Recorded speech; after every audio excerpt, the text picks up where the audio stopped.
What our project is that we're mathematically modeling the population growth of diatoms and green algae in Trout Lake, Wisconsin. We're working with the Long-Term Ecological Research Network, and we're getting data from them, trying to use that data to be able to predict green algae levels at different depths in the lake at different times. We're able to find data sets from actually the 1980s to present day.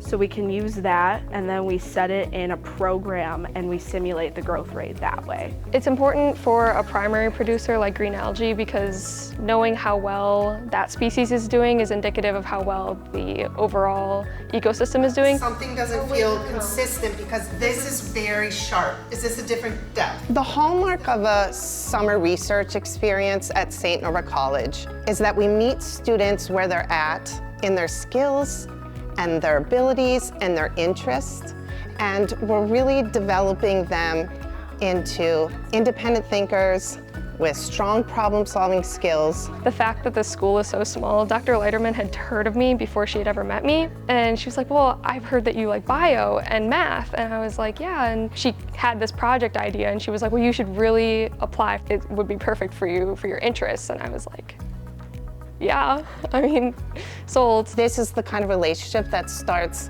immediately with the students in our classes.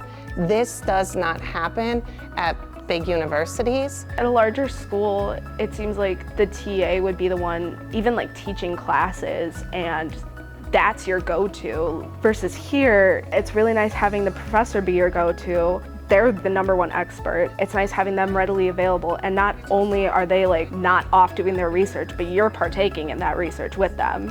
You don't get that kind of experience at a larger school. There's not a lot of interdisciplinary projects unless you're higher up in like a graduate level. Nurturing their curiosities is really a highlight of my job, and seeing students develop into leaders in their fields. Our liberal arts tradition really supports this work. It's a great way for me to connect math to more of my field because I do primarily chemistry and biology. So it's a really great way for me to bridge those together. So there's tons of opportunities, and honestly, if you just ask, they'll find a spot for you. So it's a lot easier than it seems to get involved into something like this.